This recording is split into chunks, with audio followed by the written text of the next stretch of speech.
Hello guys, in this session we are going to discuss this topic, that is social mobility, and we will go for a quick revision of this topic. So if you see, what do you mean by social mobility? Mobility means movement from one strata to other. Okay, so mobility means movement. When we talk about social mobility, we are actually talking about stratification. So stratas are involved here, inequality is inevitably involved here, and when we talk about social mobility, it is nothing but the movement of a person from one strata to other. It could be from lower strata to the upper strata or upper strata to the lower strata. So the mobility can be either upward or it can be downward. So mobility can be upward or it can be downward. So for example, let's talk about one stratification system, which is class system. Okay, if it is based on class, right? So it can be from lower class to upper class, similarly from upper class to lower class. I hope this is very clear. So whenever we need to discuss social mobility, essentially you will have to talk about strata, right? Stratification. So because of stratification or because of hierarchy only, we can discuss the concept of social mobility. And this is the last topic in our chapter of social stratification. So difference is there. Difference lead to inequality when values are imposed, that we discussed, and when inequalities are patterned, if you can find a pattern of inequality, that forms the hierarchy or stratification. And social mobility we discuss in the context of stratification. That means the movement either upside or downside, upward or downward. So mobility can be upward or downward. Okay, that itself you can understand, which means nothing but the movement of people from one strata to other, from middle to lower, from middle to upper, from lower to upper, from upper to lower. It could be simply in terms of movement of people within stratas. Okay, so between stratas. So let's start this discussion. Okay, now movement between strata. So social mobility involves the transition of individual or group from one social strata to other, reflecting changes in the social status. So when you are moving from upper class to lower class or lower class to upper class, what could be the reason? You might have made wealth, you might have got good income, or you might have got good education. What are these called? These are called as avenues of social mobility. You get these, you will be moving from one to other. So these are avenues to social mobility. Marriage, you marry a wealthy woman, then again you will be moving to upper class, right? So these are what you call as avenues. So what are avenues in simple terms? Job, income, education, even marriage, even you get gift, all these are avenues of social mobility. Okay, so mobility can be upward, mobility can be downward. So we have already discussed about now two types of mobility, right? Upward mobility, downward mobility. So we'll proceed further. So it indicator of societal openness. Now why I mention this point is because mobility we can discuss only in case of what systems? Only in case of open systems, right? In closed system there is no possibility of mobility, right? If you talk about caste system, do you think that we can discuss mobility here? Is there a possibility that a Dalit can go to Brahmin, become a Brahmin, or a Brahmin can come down to Dalit? No, that is not possible, right? Theoretically it is not possible, but practically there are avenues that we will discuss later. So there are no systems which are 100% open or closed, right? Even when you talk about income system or class system as open, which is theoretically only, there are a lot of hindrances to make it completely open to anyone. Similarly, when you talk about that Dalit cannot become Brahmins, there are instances, something called as Sanskritization, we discussed that in the paper 2 discussion. But what my point here is, there are no systems which is 100% open or 100% closed. So caste system generally we consider as closed. So whenever we talk about mobility, which system we are talking about? Open system. And most importantly, class system, income based system, education based system. Okay, so whenever growth possibility is there, that's where we are actually talking about social mobility. So whenever we say there are more avenues of social mobility present in society, which means we are talking about an open society. US society, For example, it is very open, so more and more avenues are present. So whenever we say less avenues, we are talking about a traditional society. So we can see, based on the avenues present for mobility, we can understand the nature of society, whether it is a traditional society or a modern society. If you see, in modern society, more and more avenues are present for mobility. In traditional society, avenues are very less for mobility. Okay, so by looking at the avenues of social mobility, you can understand the nature of the whole society itself. So reflection of social change, yes, that's what. The increased avenues of social mobility signifies a more dynamic and modern society. Now, what types of mobility? We are concerned about this one, vertical mobility, which means upward movement or downward movement. Horizontal mobility, we are not that much concerned. For example, you are a manager of, let's say or you are a sub-inspector, okay, and you got transferred to another police station, and there also you are sub-inspector. Is there any change in your position? No, right? That means this is what horizontal mobility. You are the SI here, you are the SI here also. Only thing is that there is a geographical change. We are, as a sociologist, we are not concerned about this. Vertical mobility, which means upward mobility or downward mobility, is what we are concerned about. Okay, so either upward or downward. It could be either due to promotion. When you get promotion, you go up. Here I am talking about transfer. There is no promotion or anything. Okay, and business failure, downward. Land reform, those who got the land, what happened? Upward mobility. Those who lost the land, what happened? Downward mobility. Intergenerational means between two generations, father, son. Father, son. I am using son, you can use daughter also, no issue. So that is what intergenerational means. Father is a farmer, son become an IAS officer. What does this mean?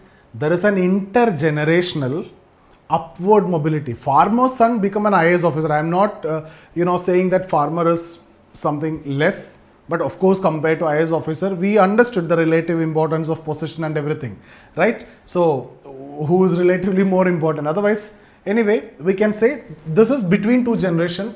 So what is this? Intergenerational. Father is a farmer, son is an IAS officer or even a doctor. Then what is that mobility? Upward mobility. So intergenerational upward mobility. Now father is an IAS officer, son become a farmer. Now see, modern society, farmers earning in crores, okay, farmers earning in crores, and you might have 100,000 acres of land, but the IAS officer is getting a salary of 1 lakh or 2 lakh. So then it is very difficult to judge here. But if we are talking about a normal situation, or to avoid that confusion, because when you talk about farmer, it can be a subsistence farming, it can be a huge commercial farming also. Now here you may be confused, father is an IAS officer and how can son become a subsistence farmer? So to avoid that confusion, I am talking about father as an IAS officer and son as a clerk. Now what is this case? Intergenerational, of course, between generation, and it's a downward mobility. So intergenerational upward, intergenerational downward. What do you mean by intragenerational? Like for example, my own lifespan. Maybe I was poor, I became rich. So what is that? Upward mobility. I was rich, I became poor. Downward mobility. Okay?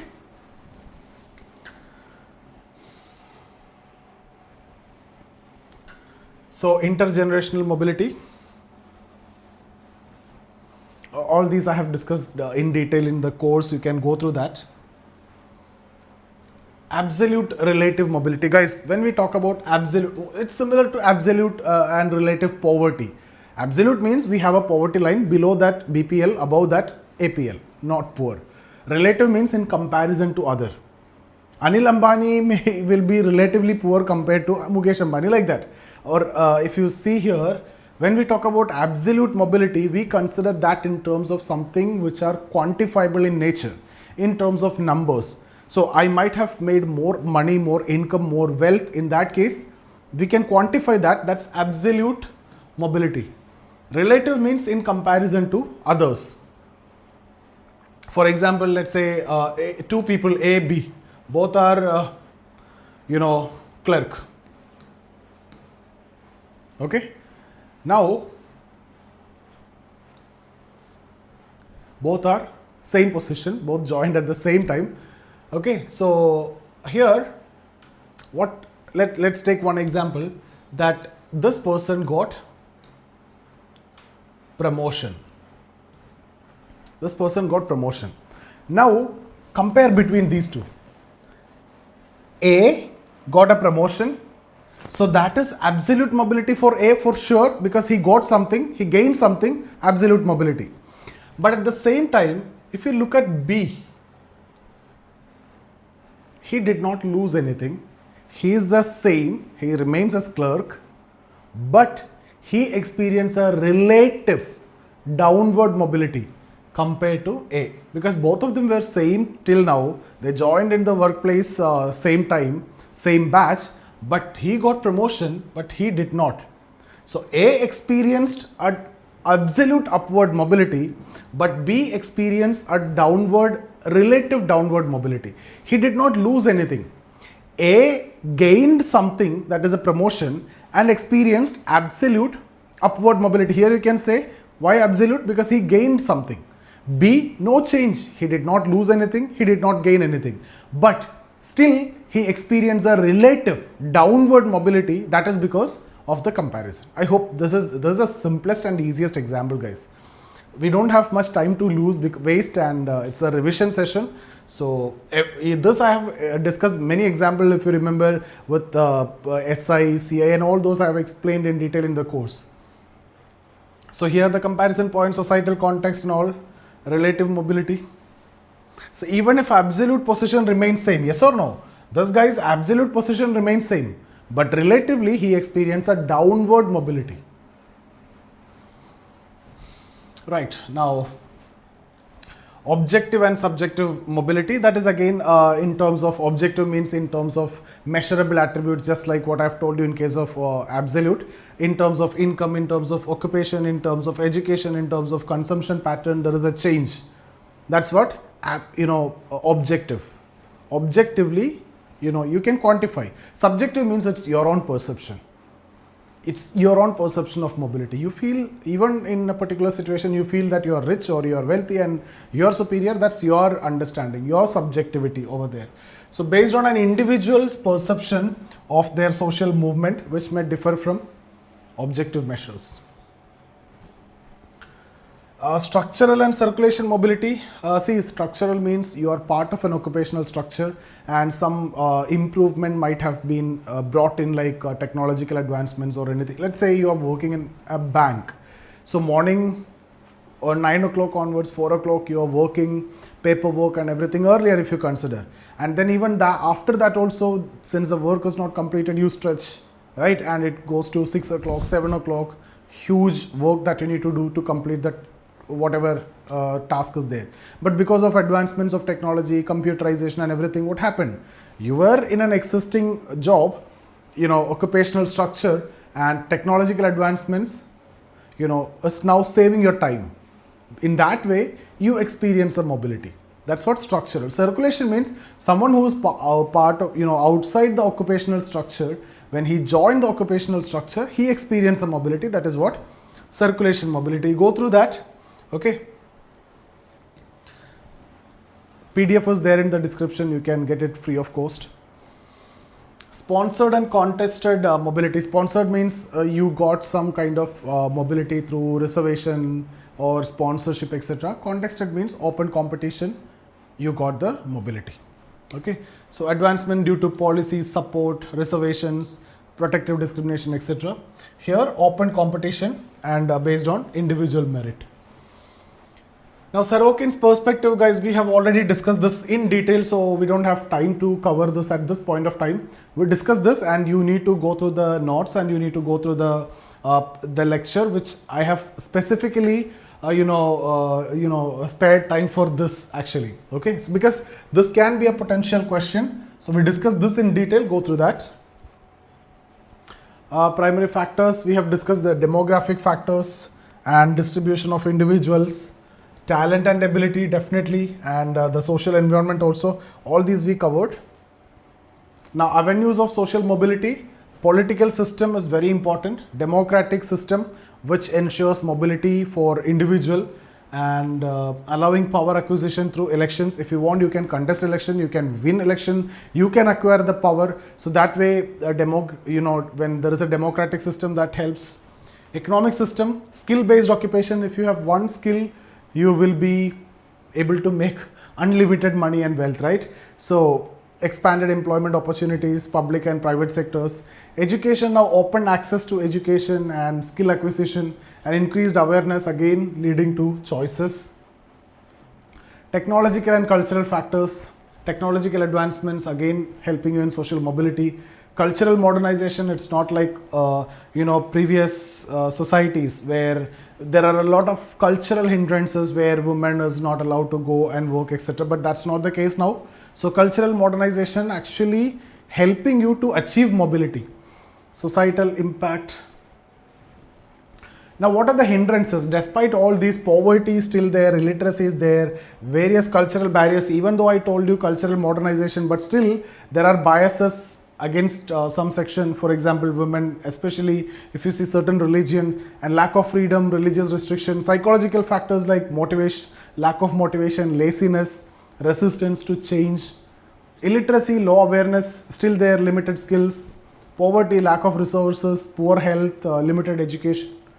All these are hindrances to achieve the mobility.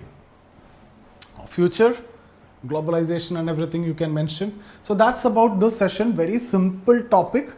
Don't make it very complex. What you need to work upon is there are, Sorokin's theory you need to prepare. Okay, which you need to do it from the course. Complete discussion is over there and cover it completely. There can be a separate short note which can be asked from here, and then social mobility they will ask you. If they ask you this question, you also have to talk about stratification and mobility as a product of stratification. And mobility will tell you the nature of society also.